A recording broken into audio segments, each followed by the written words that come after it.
I was sitting at my old wooden desk, crunching numbers like any other Thursday, when my phone buzzed. It was a text from Jane, my best friend since high school and practically family. "Hey, big party this Friday at Rick's place. You in? Could use a wing woman." Jane's message read. I texted back. "Sure, sounds fun. Been ages since we did something stupid." She replied instantly. "Awesome. Oh, and Tom's gonna be there. You'll finally meet the infamous BF." I rolled my eyes at that. Jane had been seeing Tom for a few months now, and she was head over heels. I hadn't met him yet, but from what Jane gushed about, he was the catch of the century. Closing my laptop, I glanced at the clock. It was nearly time to leave. I grabbed my things and headed out, deciding to swing by Grandma's on my way home. As I walked in, the smell of baking apples filled the air. Grandma was in the kitchen, pulling an apple pie out of the oven. "There's my girl," she exclaimed, her eyes twinkling. "Perfect timing.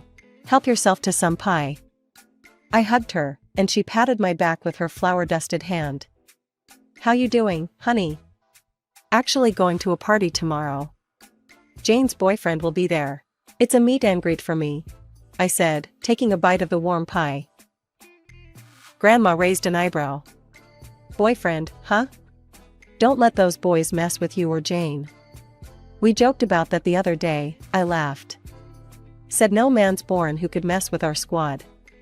"Good, keep it that way," she advised, her tone firm but loving.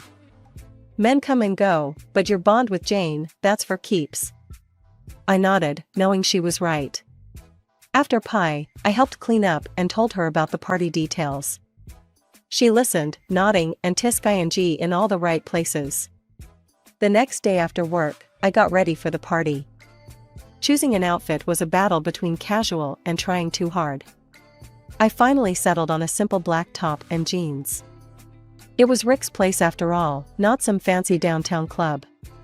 I arrived a bit late, the place already buzzing with music and chatter. Jane spotted me first, waving frantically from across the room where she stood with a tall, dark-haired guy. "Emma, you made it. Come meet Tom," she shouted over the music. As I approached, Tom turned and smiled, his gaze lingering a bit too long for a casual once-over. "Heard a lot about you," he said, his voice smooth.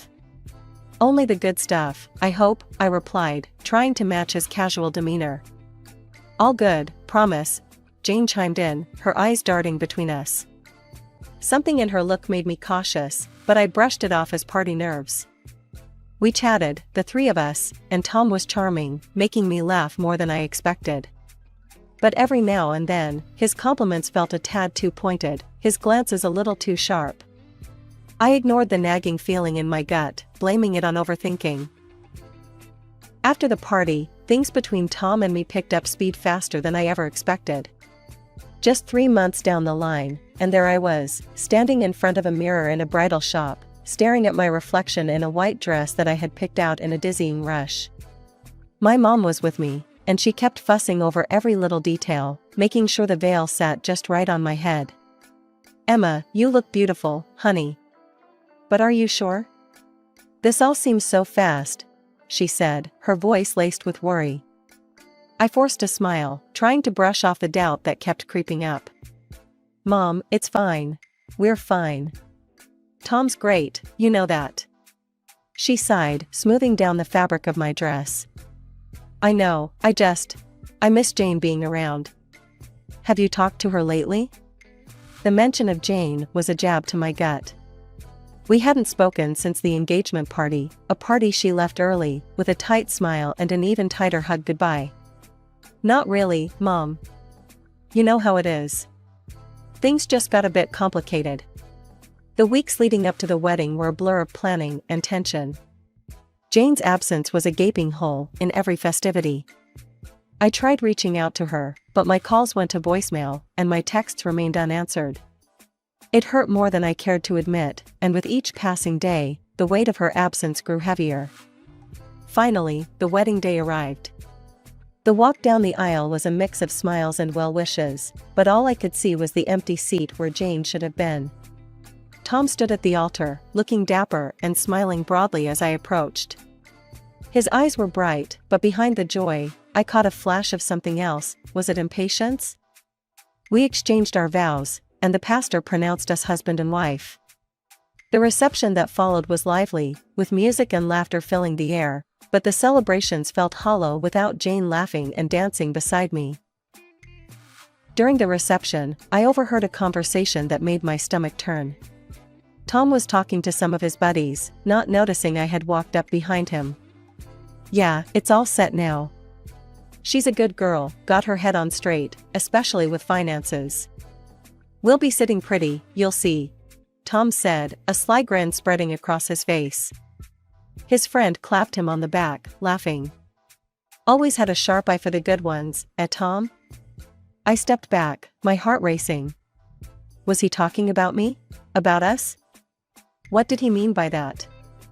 I wanted to confront him, to ask him outright what he meant, but I hesitated, the fear of stirring up a scene at our own wedding holding me back. I forgot about that conversation the very next day.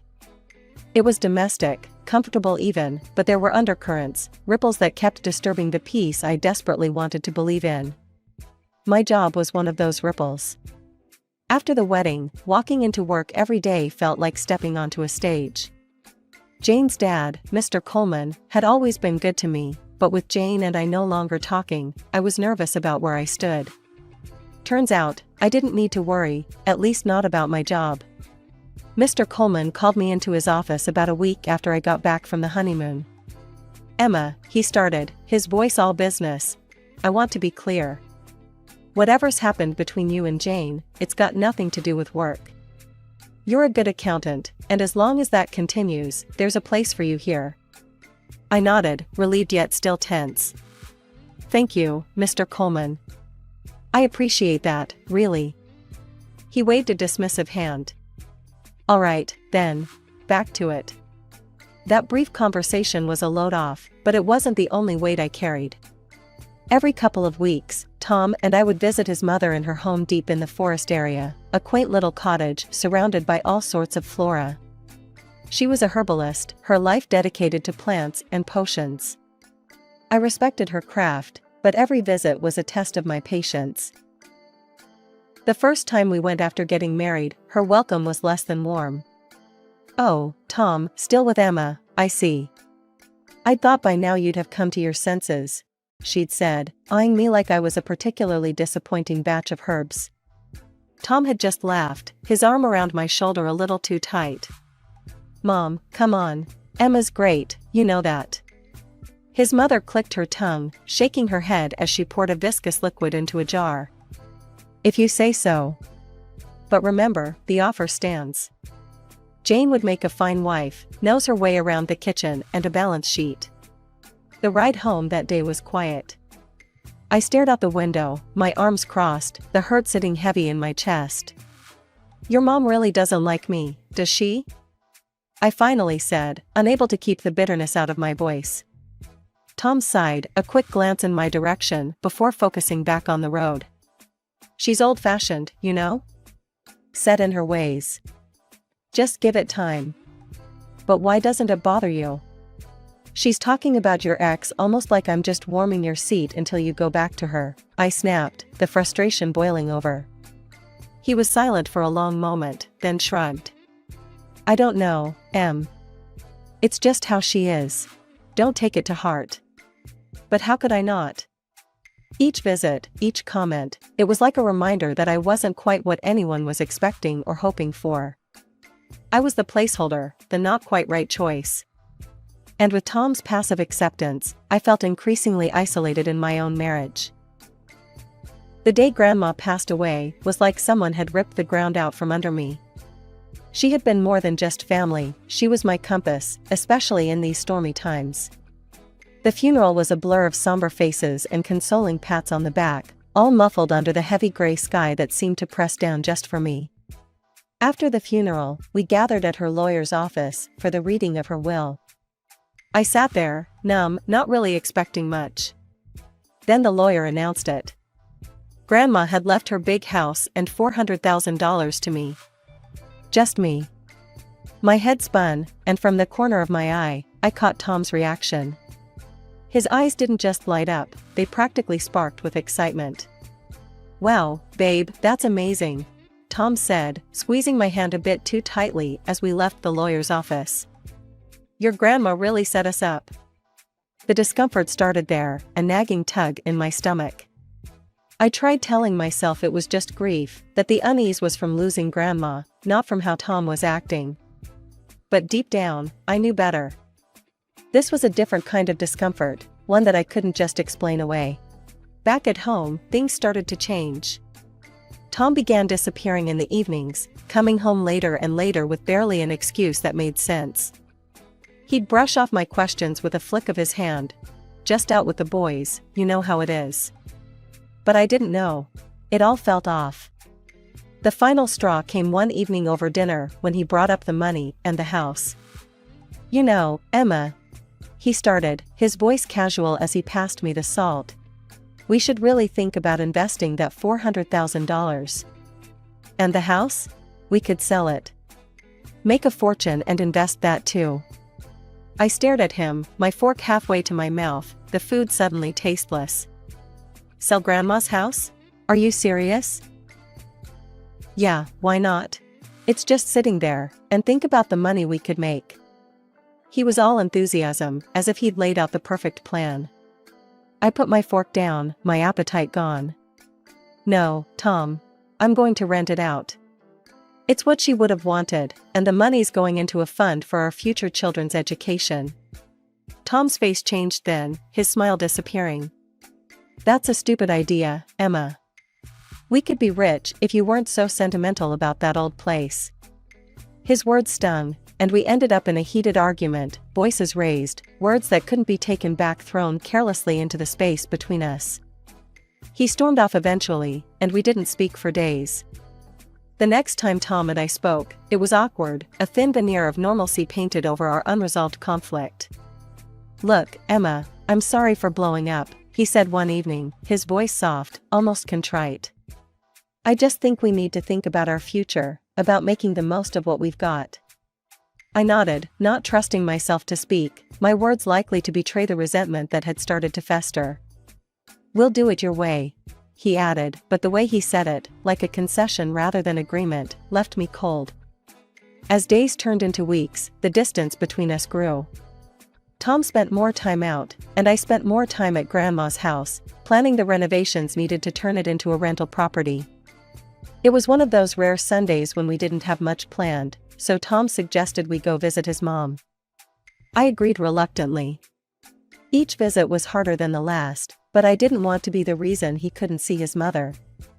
She greeted us with her usual reserved smile, but it didn't take long for the atmosphere to shift. Not even halfway through dinner, she started rubbing her temples, her sighs heavier than the humid summer air. "I've been feeling so unwell lately," she moaned, casting a pointed glance my way as if my mere presence might be the cause. Tom immediately jumped to her aid, his voice filled with concern. "Mom, what's wrong? Is there anything we can do?"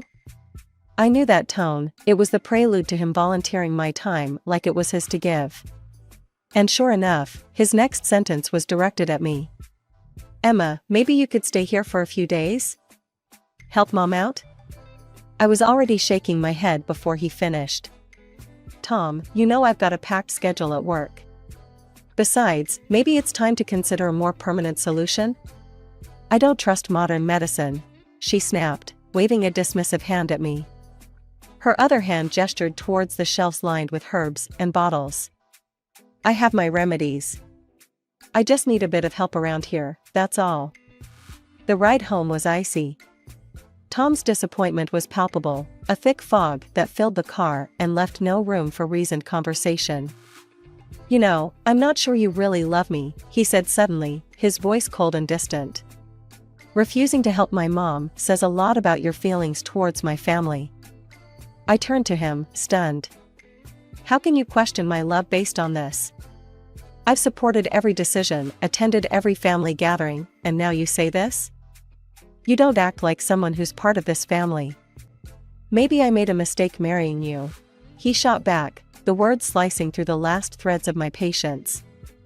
"Are you saying you want a divorce?" I asked, my voice barely a whisper.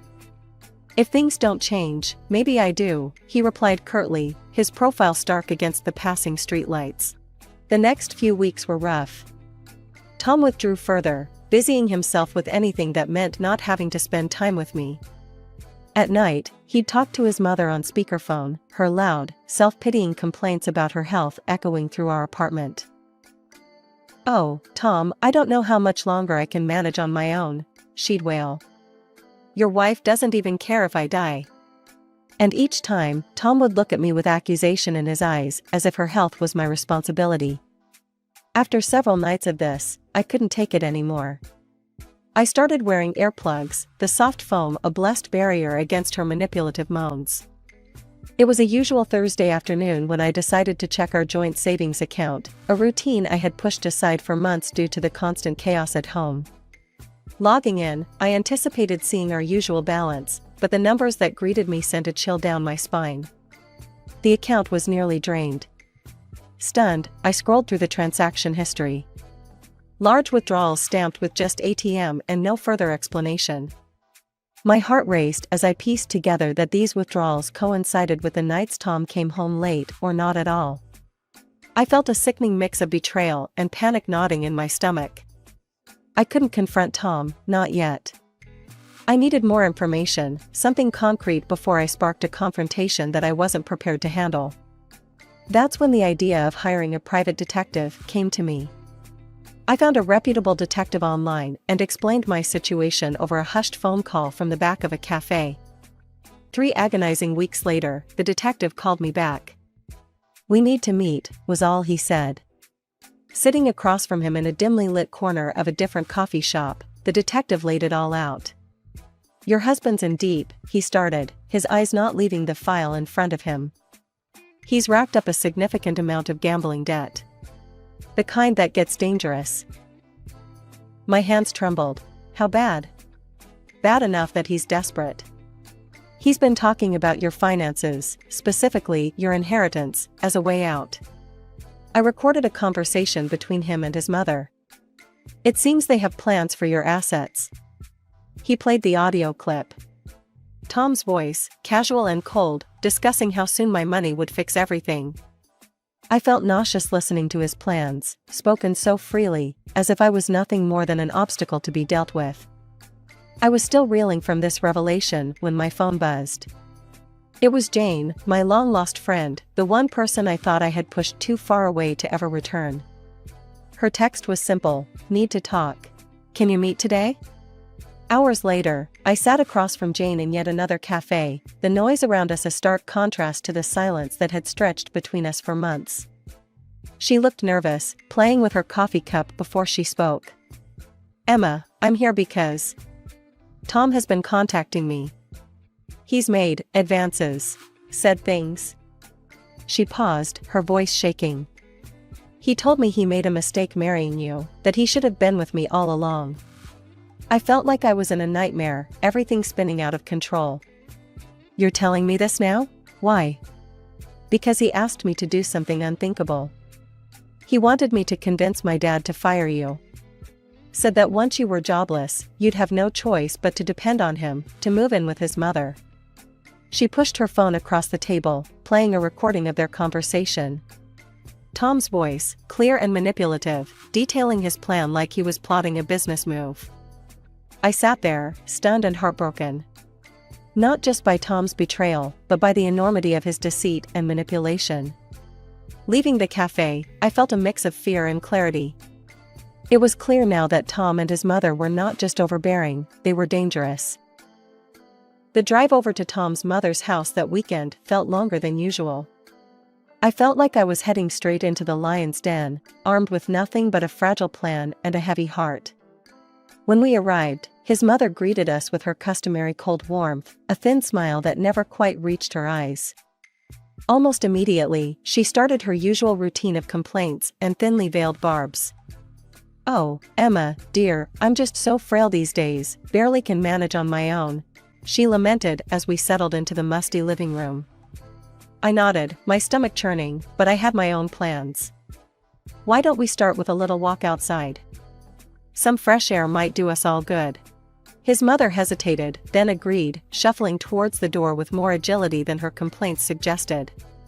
Once outside, I made a show of tying my shoelace and let them walk ahead, slipping back into the house under the guise of grabbing a forgotten sweater. Once inside, I quickly turned on the dictaphone app on my phone and tucked it under a cushion on the sofa. My heart pounded as I rejoined them, the device now safely recording whatever would transpire in my absence. We walked for a bit, the conversation light, but my mind was elsewhere. After making sure they were well engaged in idle chatter, I excused myself, claiming a sudden headache and the need for a quick lie down. They continued their walk, and I rushed back, my steps as silent as a whisper. Hiding in the small pantry, I strained my ears. Soon, their voices floated through the door, Tom's laced with excitement, his mother's dripping with sinister joy. It's almost ready, Mom.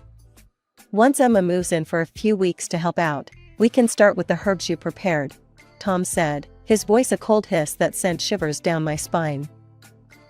Oh, Tom, dear, everything's prepared.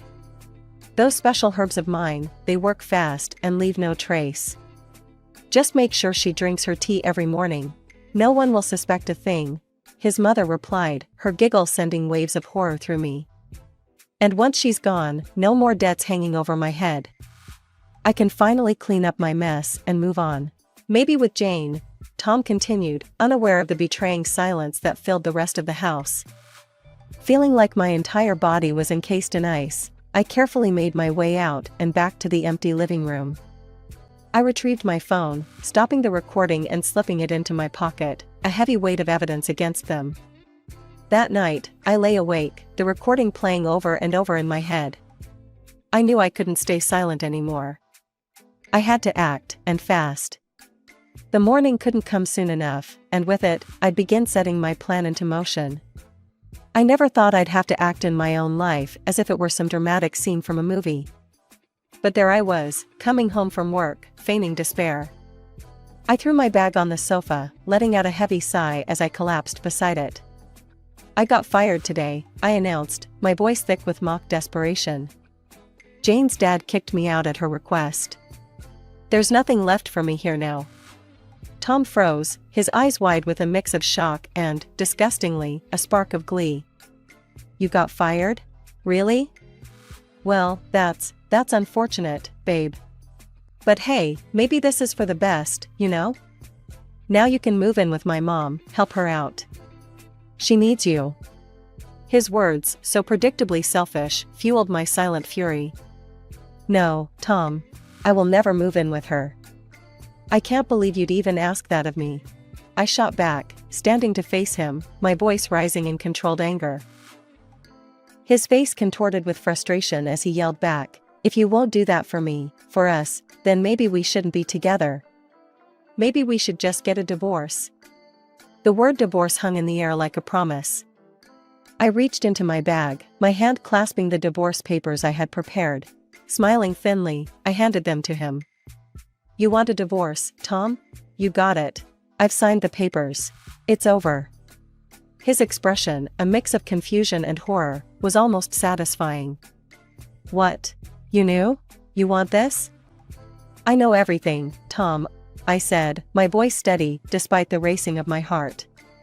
About your debts, your plans with your mom, everything.